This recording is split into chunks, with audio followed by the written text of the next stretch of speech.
ഉണ്ടാക്കുന്നതിന് നോക്കാം. നമ്മുടെ നാട്ടിൽ ഇപ്പൊ ലൂബിക്കയുടെ സമയമുണ്ടോ, പിന്നെ ലൂബിക്ക ചാറൊക്കെ ആകുമ്പോൾ എല്ലാവർക്കും നല്ല ഇഷ്ടമായിരിക്കും. ഞങ്ങൾക്ക് ഇവിടെ ലൂബിക്ക വാങ്ങാൻ വേണ്ടിയിട്ട് കിട്ടില്ല കേട്ടോ. അപ്പൊ എന്റെ ഹസ്ബൻഡ് നാട്ടിൽ പോയിട്ടുണ്ടായിരുന്നു. വന്നപ്പോ കുറച്ച് ലൂബിക്ക ഉപ്പിലിട്ട് കൊണ്ടുവന്നിട്ടുണ്ടായിരുന്നു. അപ്പൊ നമുക്ക് അച്ചാർ ഇടാനും വേണ്ടിയിട്ട് ഉപ്പിലിട്ട ലൂബിക്കയാണ് എപ്പോഴും നല്ല ടേസ്റ്റ് ഉണ്ടാവുക. അപ്പോൾ സാധാരണ ഇങ്ങനെ അമേരിക്കയിലേക്കൊക്കെ വരുമ്പോൾ ഇങ്ങനെ ഫ്രഷ് ആയിട്ടുള്ള ഫ്രൂട്ട്സ് ഒന്നും കൊണ്ടുവരാൻ വേണ്ടിയിട്ട് പറ്റില്ല. അതെനിക്ക് തോന്നുന്നു മിക്ക സ്ഥലങ്ങളിലേക്കും പോകുമ്പോൾ അങ്ങനെ ഉണ്ടെന്ന് തോന്നുന്നു. അപ്പൊ സാധാരണ ഞങ്ങളൊക്കെ വരുമ്പോൾ ഈ മാങ്ങ അല്ലെങ്കിൽ ലൂബിക്ക അല്ലെങ്കിൽ ജാതിക്ക ഇങ്ങനത്തെ സാധനങ്ങളൊക്കെ ഉപ്പിലിട്ടിട്ട് കൊണ്ടുവരും. അപ്പൊ അങ്ങനെ കുഴപ്പമുണ്ടാവാറില്ല. അപ്പൊ എനിക്ക് ഇവിടെ കിട്ടിയേക്കണ ലൂബിക്ക ഓൾറെഡി ഉപ്പിലിട്ട് വെച്ചേക്കുന്നതാണ്. അപ്പൊ ലൂബിക്ക ഉപ്പിലിടുന്നത് നിങ്ങൾക്ക് എല്ലാവർക്കും അറിയായിരിക്കും. പക്ഷെ അറിയാത്തവർക്കും കൂടിയിട്ട് ഞാൻ പറയാം. ലൂബിക്ക ഉപ്പിലിടാൻ വേണ്ടിയിട്ട് ഫസ്റ്റ് വെള്ളം നന്നായിട്ട് തിളപ്പിക്കാം. അത് ലൂബിക്ക മുങ്ങി കിടക്കാൻ ആവശ്യത്തിനുള്ള വെള്ളം ഉണ്ടായിരിക്കും. എന്നിട്ട് വെള്ളം നന്നായിട്ട് തിളച്ച് കഴിയുമ്പോൾ അതിലേക്ക് ആവശ്യത്തിന് ഉപ്പ് ചേർക്കാം.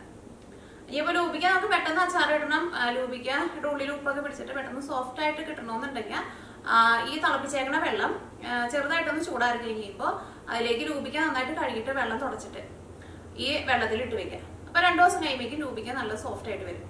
ഇനിയിപ്പോൾ തിരക്കൊന്നും ഇല്ലാന്ന് വെച്ചിട്ടുണ്ടെങ്കിൽ വെള്ളം നന്നായിട്ട് ചൂടാറി കഴിഞ്ഞിട്ട് അതിലേക്ക് ലൂബിക്ക ഇട്ട് വെക്കാം. അപ്പൊ ഒരാഴ്ചയ്ക്ക് എടുക്കും ലൂബിക്ക നല്ല സോഫ്റ്റ് ആയിട്ട് വരാൻ വേണ്ടിയിട്ട്. പക്ഷെ ഇതേപോലെ ഇളം ചൂടുവെള്ളത്തിൽ ഇട്ട് വെച്ചാലും ലൂബിക്കയുടെ ടേസ്റ്റിന് വ്യത്യാസം ഉണ്ടാവില്ല. അപ്പൊ എനിക്കിവിടെ കിട്ടിയേക്കണ ലൂബിക്കയില് ഒട്ടും വെള്ളം ഉണ്ടായിരുന്നില്ല. ഞാൻ എന്ത് ചെയ്യുന്ന വെച്ചിട്ടുണ്ടെങ്കിൽ വെള്ളം നന്നായിട്ട് തിളപ്പിച്ച് നന്നായിട്ട് ചൂടാറി കഴിഞ്ഞപ്പോൾ, കാരണം ഈ ലൂബിക്ക ഓൾറെഡി നല്ല സോഫ്റ്റ് ആയിട്ടാണ് ഇരുന്നിരുന്നത്. എന്നിട്ട് വെള്ളം നന്നായിട്ട് തിളപ്പിച്ച് ചൂടാറി കഴിഞ്ഞപ്പോൾ ഈ ലൂബിക്കയിലേക്ക് ഒഴിച്ചിട്ട് ഒരു ദിവസം വെച്ചു. അപ്പോൾ ഇന്ന് ആ ലൂബിക്ക വെച്ചിട്ടാണ് ഞാൻ അച്ചാർ ഉണ്ടാക്കാൻ വേണ്ടിയിട്ട് പോണത്. അപ്പൊ നമുക്ക് നോക്കാം ഇതേനെ റെഡിയാക്കാൻ. ഇത് റെഡിയാക്കാൻ വേണ്ട സാധനങ്ങൾ എന്തൊക്കെയാന്ന് നോക്കാം. അപ്പോൾ അതിന് വേണ്ടിയിട്ട് ഞാനിവിടെ 1.5 കിലോ ലൂബിക്ക എടുത്തിട്ടുണ്ട്. ഞാനിവിടെ ഉപ്പിലിട്ടേക്കണ ലൂബിക്കാണ് എടുത്തേക്കുന്നത്. അപ്പോൾ ഈ ലൂബിക്ക ഇതേപോലെ ഇങ്ങനെ നല്ല സോഫ്റ്റ് ആയിട്ട് വന്നിട്ടുണ്ട്. ഇതിൻ്റെ ഉള്ളിലായിരുന്നാലും നന്നായിട്ട് ഉപ്പൊക്കെ പിടിച്ചിട്ടുണ്ട്. അപ്പോൾ ലൂബിക്ക ഇതേപോലെ ഉപ്പിലിട്ടിട്ട് അച്ചാറിടുക, അപ്പോഴായിരിക്കും അച്ചാറിന് നല്ല ടേസ്റ്റ് ഉണ്ടാവുക. അപ്പോൾ ലൂബിക്ക ഞാനിവിടെ 1.5 കിലോ എടുത്തിട്ടുണ്ട്. പിന്നെ വെളുത്തുള്ളിയും വേണം, ഇഞ്ചിയും വേണം, പച്ചമുളകും വേണം. വെളുത്തുള്ളി ഞാനിവിടെ ഇതേപോലത്തെ വലിയ വെളുത്തുള്ളി ഒരു 26 വലിയ വെളുത്തുള്ളി എടുത്തിട്ടുണ്ട്. ഇതിപ്പോൾ ലൂബിക്ക കൂടുതലുണ്ടല്ലോ, അപ്പോൾ ഇത്രയ്ക്ക് വെളുത്തുള്ളി വേണ്ടി വരും. പിന്നെ ഇതേപോലത്തെ ഒരു വലിയ കഷ്ണം ഇഞ്ചി എടുത്തിട്ടുണ്ട്. പിന്നെ പച്ചമുളക് ഞാനിവിടെ ചെറിയ ടൈപ്പ് പച്ചമുളക് ഒരു 5 പച്ചമുളകാണ് എടുത്തേക്കുന്നത്. ഈ അച്ചാറിലേക്ക് ഞാൻ മുളകിൻ്റെ പൊടിയാണ് കൂടുതൽ ചേർക്കുന്നത്. അപ്പോൾ പച്ചമുളക് അതനുസരിച്ചിട്ട് ചേർക്കാം. പിന്നെ കറിവേപ്പില ഉണ്ടെന്ന് വെച്ചിട്ടുണ്ടെങ്കിൽ കറിവേപ്പിലയും കൂടിയും ചേർക്കണം. അപ്പോൾ ഇഞ്ചിയും വെളുത്തുള്ളിയും കൂടിയിട്ട് ഒന്നല്ലെങ്കിൽ നല്ല പൊടിയായിട്ട് കട്ട് ചെയ്തിട്ട് എടുക്കുക. അപ്പോൾ നമുക്ക് പെട്ടെന്നൊക്കെ റെഡിയാക്കിയിട്ട് എടുക്കണമെന്ന് വെച്ചിട്ടുണ്ടെങ്കിൽ ഇതങ്ങനെ കട്ട് ചെയ്തിട്ട് എടുക്കാൻ വേണ്ടിയിട്ട് ചിലപ്പോൾ കുറച്ച് സമയം എടുക്കും. അപ്പോൾ ഞാൻ സാധാരണ അച്ചാറൊക്കെ ഉണ്ടാക്കുമ്പോൾ ഇത് വെള്ളമൊന്നും ചേർക്കാണ്ട് മിക്സിയിൽ ഇട്ടിട്ട് ഒന്ന് കറക്കിയിട്ട് എടുക്കും. അപ്പോൾ ഇഞ്ചിയും വെളുത്തുള്ളിയും കൂടിയിട്ട് നന്നായിട്ട് ഇങ്ങനെ പൊടിഞ്ഞ് കിട്ടും. അപ്പോൾ എനിക്ക് അതിന് കുറച്ചും കൂടി ഈസി. അപ്പോൾ നിങ്ങൾക്ക് എങ്ങനെയാണെന്ന് വെച്ചിട്ടുണ്ടെങ്കിൽ അങ്ങനെ എടുക്കുക. പൊടിയായിട്ട് കട്ട് ചെയ്യുക, പൊടിയായിട്ട് കട്ട് ചെയ്തിട്ട് എടുക്കുക, അല്ലെങ്കിൽ മിക്സിയിൽ ഇട്ടിട്ട് ഒന്ന് കറക്കിയിട്ട് എടുക്കുക. പിന്നെ ഇതിലേക്ക് നമ്മൾ വെള്ളമൊന്നും ചേർക്കരുത് കേട്ടോ. വെള്ളം അങ്ങനെ ചേർത്തിട്ടുണ്ടെങ്കിൽ അച്ചാർ കേടുവരും. പിന്നെ ഇതിലേക്ക് മസാലപ്പൊടികളായിട്ട് മഞ്ഞൾപ്പൊടിയും വേണം, മുളകിൻ്റെ പൊടിയും വേണം, പിന്നെ ഉലുവ വേണം. അപ്പോൾ ഉലുവ ഞാനിവിടെ ഇതേപോലെ ടീസ്പൂണിൽ 2 ടീസ്പൂൺ ഉലുവയാണ് എടുക്കണത്. ഞാനിവിടെ മെഷറിംഗ് സ്പൂണിലാണ് എടുക്കുന്നത്. ഇത് നന്നായിട്ട് ചൂടാക്കിയിട്ട് പൊടിച്ചിട്ട് എടുക്കണം. പിന്നെ കായം വേണം. ഞാനിവിടെ കായത്തിൻ്റെ പൊടിയായിട്ടാണ് ചേർക്കുന്നത്. അത് ഞാൻ അച്ചാറിലേക്ക് ചേർക്കുമ്പോൾ എന്തോരം ചേർക്കണമെന്ന് പറയാം. അല്ലെങ്കിൽ കായത്തിൻ്റെ കട്ട ഓയിലിട്ടിട്ട് ഒന്ന് മൊരിച്ചെടുത്ത് കഴിഞ്ഞിട്ട് മിക്സിയിലിട്ടിട്ട് പൊടിച്ചെടുത്താലും കുഴപ്പമില്ല. അതായിരിക്കും കുറച്ചുകൂടി നല്ല ടേസ്റ്റ് ഉണ്ടാവുക. അപ്പോൾ ഞാനിപ്പോൾ കായത്തിൻ്റെ പൊടിയാണ് ചേർക്കുന്നത്. പിന്നെ കടുക് എടുത്തിട്ടുണ്ട്. കടുക് ഞാനിവിടെ 3/4 ടേബിൾ സ്പൂൺ എടുത്തിട്ടുണ്ട്. ഈ കടുക് ഇതിൻ്റെ കൂടെ അരച്ച് ചേർക്കാനല്ല കേട്ടോ, ഇത് കടുക് പൊട്ടിക്കാൻ വേണ്ടിയിട്ടാണിത്. പിന്നെ കറിവേപ്പില ഉണ്ടെന്ന് വെച്ചിട്ടുണ്ടെങ്കിൽ കറിവേപ്പിലയും കൂടി ചേർക്കണം. കറിവേപ്പില ഇപ്പം എൻ്റെ അടുത്തില്ല, അപ്പോൾ അതുകൊണ്ടാണ് ചേർക്കാത്തത്. അപ്പോൾ ഇത്രയ്ക്ക് സാധനങ്ങളാണ് നമുക്ക് അച്ചാർ ഉണ്ടാക്കാൻ വേണ്ടിയിട്ട് വേണ്ടത്. ഇനി ഇത് വെച്ചിട്ട് അച്ചാർ ഉണ്ടാക്കാം. അപ്പോൾ ഫസ്റ്റ് നമുക്ക് ഇതൊന്ന് ചൂടാക്കിയിട്ട് ഒന്ന് പൊടിച്ചിട്ട് എടുക്കാം. ഉലുവ ചൂടാക്കി എടുക്കാൻ വേണ്ടിയിട്ട് ഒരു പാൻ വെച്ചിട്ട് ചൂടാക്കാം. ഇതിലേക്ക് 2 ടീസ്പൂൺ ഉലുവ ചേർക്കുക. ടേബിൾ സ്പൂൺ അല്ല കേട്ടോ ചേർക്കുന്നത്, ടീസ്പൂണാണ് ചേർക്കുന്നത്.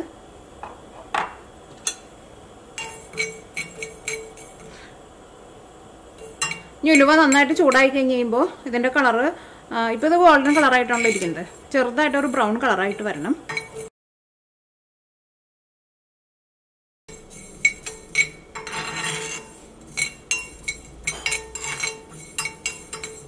ഉലുവ നന്നായിട്ട് ചൂടായിട്ട് ചെറുതായിട്ട് ഒരു ബ്രൗൺ കളറായിട്ടുണ്ട്.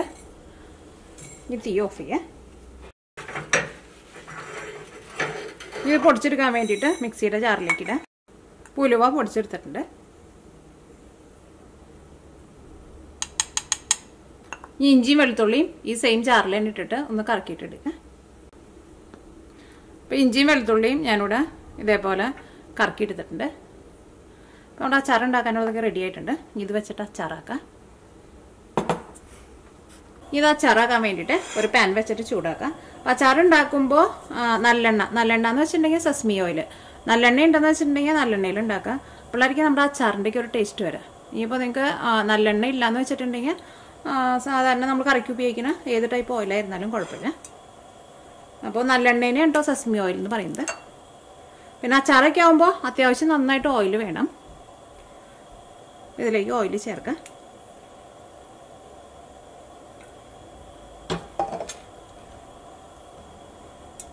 അപ്പോൾ ഓയിൽ നന്നായിട്ട് ചൂടായിട്ടുണ്ട്. ഇനി ഇതിലേക്ക് 3/4 ടേബിൾ സ്പൂൺ കടുക് ചേർക്കാം.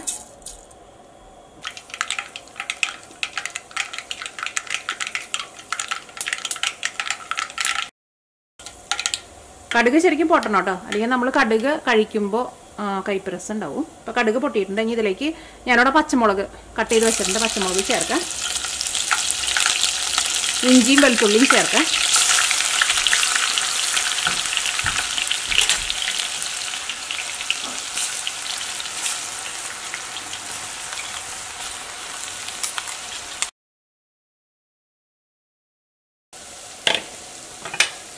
ഇതെല്ലാം കൂടിയിട്ട് നന്നായിട്ടൊന്ന് വഴറ്റിയിട്ട് എടുക്കാം.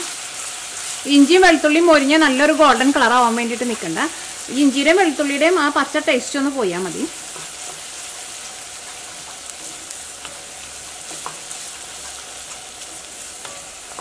അതേപോലെ നിങ്ങൾ അത്യാവശ്യം നന്നായിട്ട് ഓയിൽ ചേർത്തിട്ട് അച്ചാർ ഉണ്ടാക്കണം കേട്ടോ. അല്ലെങ്കിൽ അച്ചാറായിരുന്നാലും പെട്ടെന്ന് കേടുവരികയും ചെയ്യും.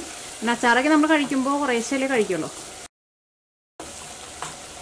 പിന്നെ അച്ചാറൊക്കെ ഇതേപോലെ ഉണ്ടാക്കുമ്പോൾ ഇപ്പോൾ നമ്മൾ ഇതിനകത്തേക്ക് ഇടുന്ന ഈ ഇതേപോലത്തെ ഈ കയ്യിലായിരുന്നാലും എന്തായിരുന്നാലും ഒന്നിലും വെള്ളം പാടില്ല. വെള്ളം എങ്ങാനും കുറച്ചെങ്ങാനും ഉണ്ടായിട്ടുണ്ടെങ്കിൽ അച്ചാറിൽ പെട്ടെന്ന് പൂപ്പൽ വരും. പൂപ്പൽ വന്നേക്കുന്ന സാധനം പിന്നെ നമ്മൾ കഴിക്കാൻ വേണ്ടിയിട്ട് എടുക്കരുത്. നിങ്ങൾക്കറിയാലോ, അത് ഭയങ്കര പോയ്സണാണത്. അപ്പോൾ ഇതെല്ലാം നന്നായിട്ട് വഴന്നിട്ടുണ്ട്. ഇതിലേക്ക് നമുക്ക് മസാലപ്പൊടികൾ ചേർക്കാം. അപ്പോൾ ഇത് മൊരിയാൻ വേണ്ടിയിട്ട് നിൽക്കണ്ട. ചെറുതായിട്ടൊരു കളറൊന്ന് മാറി തുടങ്ങിയിട്ടുണ്ട്. നല്ല ഗോൾഡൻ കളർ ആവാൻ വേണ്ടിയിട്ട് നിൽക്കണ്ട. ഇത് ഈ പതുക്കൊന്ന് കുറച്ച് വയ്ക്കാം. മഞ്ഞൾപ്പൊടി ചേർക്കാം. മഞ്ഞൾപ്പൊടി ഞാനിതിലേക്ക് 1 ടേബിൾ സ്പൂണാണ് ചേർത്തേക്കുന്നത്. മഞ്ഞൾപ്പൊടിക്ക് കുറച്ച് കൂടുതൽ ചേർക്കാം. അപ്പോൾ അച്ചാറായിരുന്നാലും പെട്ടെന്ന് കേടുവരില്ല.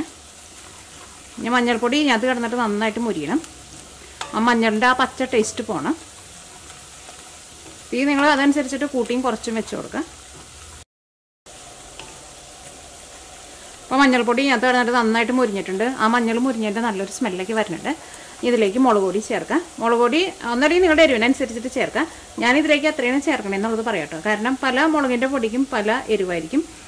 പിന്നെ അച്ചാറൊക്കെ ആകുമ്പോൾ എരിവ് അത്യാവശ്യം നന്നായിട്ട് വേണമല്ലോ. അപ്പോൾ അതനുസരിച്ചിട്ട് മുളക് പൊടി ചേർക്കാം. പിന്നെ അപ്പോൾ നമ്മൾ വീട്ടിലുണ്ടാക്കി വെച്ചിട്ടുണ്ടെങ്കിൽ വെറുതെ ഇരുന്ന് കഴിക്കാനാണെന്ന് വെച്ചിട്ടുണ്ടെങ്കിൽ അപ്പോൾ അത്രയ്ക്ക് മുളക് പൊടി ചേർക്കണ്ട. അത് നിങ്ങളുടെ ടേസ്റ്റിനനുസരിച്ചിട്ട് നിങ്ങൾ ചേർത്ത് കൊടുത്തു. ഞാനിവിടെ തീ നന്നായിട്ട് കുറച്ച് വെച്ചേക്കാണ്. ഇതിലേക്ക് മുളക് പൊടി ചേർക്കാം. ഈ മുളക് പൊടിക്ക് അധികം എരിവില്ല കേട്ടോ.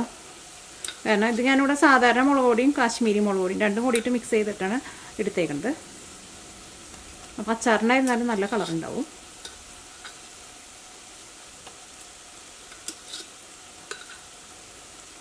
അപ്പോൾ ഞാനിതിലേക്ക് 5 ടേബിൾ സ്പൂൺ മുളക് പൊടിയാണ് ചേർത്തേക്കുന്നത്. ഈ മുളക് പൊടിയൊക്കെ ചേർക്കുന്ന സമയത്ത് തീ നന്നായിട്ട് കുറച്ച് വയ്ക്കുക. പ്രത്യേകം ശ്രദ്ധിക്കുക. നമ്മൾ അച്ചാറൊക്കെ ഉണ്ടാക്കുമ്പോൾ ഇതേപോലെ നല്ല കളർ വേണമെന്നുണ്ടെങ്കിൽ 2 മുളക് പൊടിയും പിരിയമുളകിൻ്റെ പൊടിയും പിന്നെ സാധാരണ എരിവുള്ള മുളക് പൊടിയും രണ്ടും കൂടിയിട്ട് മിക്സ് ചെയ്തിട്ട് ചേർക്കാം. അപ്പോൾ അത്യാവശ്യം നല്ല എരിവും കിട്ടും, അച്ചാറിന് നല്ല കളറും കിട്ടും. ഇനി മുളക് പൊടിയും ഇനി അത് കിടന്നിട്ട് നന്നായിട്ട് മൊരിയണം. ചെറിയ തീയിൽ വെച്ചിട്ട് മൊരിച്ചിട്ട് എടുക്കുക, അല്ലെങ്കിൽ മുളക് പൊടി പെട്ടെന്ന് കരിഞ്ഞു പോകും. അപ്പോൾ മുളക് പൊടി അത് കിടന്നിട്ട് നന്നായിട്ട് മൊരിഞ്ഞിട്ടുണ്ട്. ഇനി നമ്മൾ ഉലുവ പൊടിച്ച് വെച്ചിട്ടുണ്ടായിരുന്നില്ലേ, അതും ചേർക്കാം.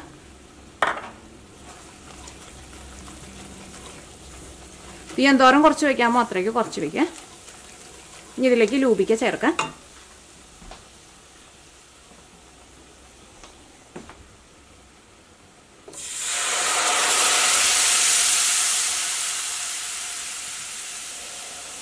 നന്നായിട്ട് കൂട്ടി വെച്ചോ.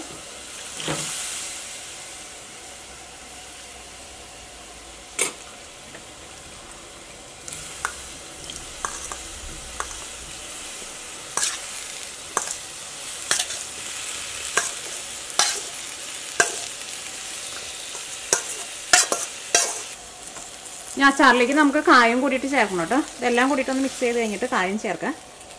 അപ്പോൾ നമ്മളിത് ഉപ്പ് തിരുമ്മിയിട്ടുള്ള വെച്ചിട്ടുണ്ടായിരുന്നത്. അപ്പോൾ അതുകൊണ്ട് തന്നെ അത്യാവശ്യം നല്ല ഉപ്പുണ്ടാവും. പിന്നെ ടേസ്റ്റ് നോക്കിയിട്ട് ഉപ്പ് വേണമെന്നുണ്ടെങ്കിൽ നിങ്ങളുടെ ടേസ്റ്റിനനുസരിച്ചിട്ട് ചേർത്ത് കൊടുക്കാം.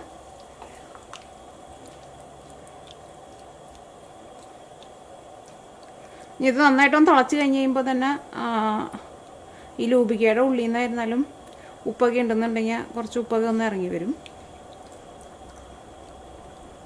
ടേസ്റ്റ് ചെയ്ത് നോക്കാം.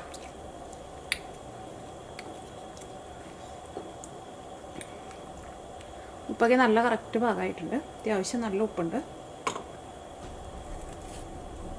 ഇതിലേക്ക് കായം ചേർക്കാം.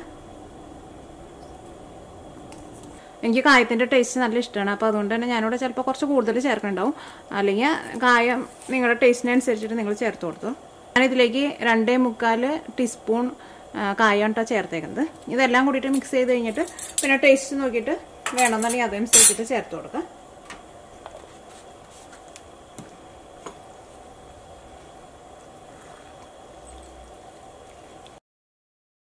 നിങ്ങൾക്ക് കുറച്ചും കൂടി പുളി വേണമെന്ന് വെച്ചിട്ടുണ്ടെങ്കിൽ നിങ്ങൾ അതനുസരിച്ചിട്ട് ടേസ്റ്റിനനുസരിച്ചിട്ട് വിനീഗർ ചേർത്ത് കൊടുക്കാൻ വേണ്ടിയിട്ട് മറക്കരുത്. പക്ഷേ ലൂബിക്കയ്ക്ക് അത്യാവശ്യം നല്ല പുളി ഉണ്ടല്ലോ. പക്ഷേ ചിലവർക്ക് നല്ല പുളി വേണമായിരിക്കും. അപ്പോൾ അങ്ങനെ വേണമെന്നുണ്ടെങ്കിൽ കുറച്ച് വിനീഗർ നമ്മുടെ ടേസ്റ്റിനനുസരിച്ചിട്ട് ചേർത്ത് കൊടുക്കാം. ആ വിനീഗർ എപ്പോഴാണ് ചേർക്കാമെന്ന് വെച്ചിട്ടുണ്ടെങ്കിൽ ഇതേപോലെ ലൂബിക്ക ചേർത്ത് കഴിഞ്ഞിട്ട് പിന്നെ നമ്മൾ ടേസ്റ്റ് ചെയ്ത് നോക്കുമല്ലോ, ആ സമയത്ത് ചേർത്താൽ മതി. അത് കഴിഞ്ഞിട്ട് ഈ അച്ചാറിൻ്റെ കൂടെ കിടന്നിട്ട് നന്നായിട്ടൊന്ന് തിളച്ചാൽ മതി വിനീഗർ ചേർത്ത് കഴിഞ്ഞിട്ട്. അച്ചാർ നന്നായിട്ട് തിളച്ചിട്ടുണ്ട്. ഇനി തീ ഓഫ് ചെയ്യാം.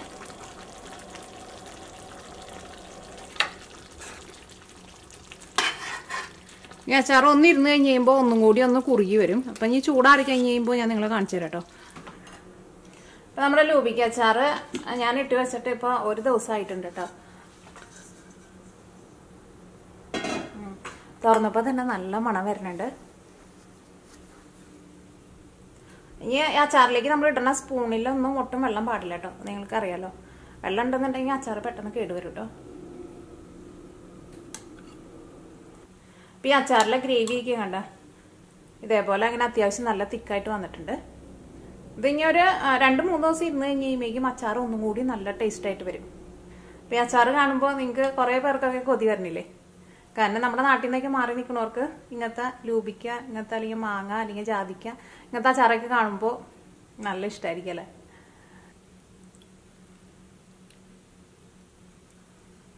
ഇത് കുറച്ചാണ്ട് കൂട്ടിയിട്ട് ചോറുണ്ടിട്ടുണ്ടെങ്കിൽ സൂപ്പർ ടേസ്റ്റ് ആയിരിക്കും.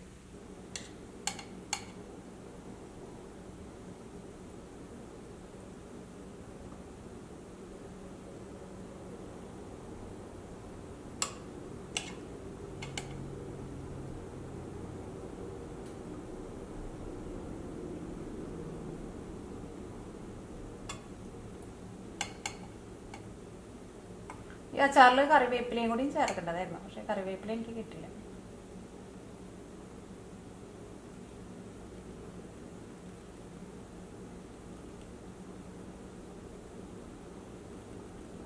ലൂബിക്ക നമ്മൾ ഉപ്പിലിടുമ്പോൾ മുഴുവനായിട്ടാണല്ലോ ഉപ്പിലിടുക. അത് കഴിഞ്ഞിട്ട് അത് ഉപ്പിലിട്ട് കഴിഞ്ഞിട്ട് അച്ചാർ ഇടുന്ന സമയത്ത് ഞാൻ ഒരു ലൂബിക്കേനെ 2 പീസായിട്ട് കട്ട് ചെയ്തിട്ടുണ്ടായിരുന്നു കേട്ടോ. അത് പറയാൻ വേണ്ടിയിട്ട് മറന്നുപോയി.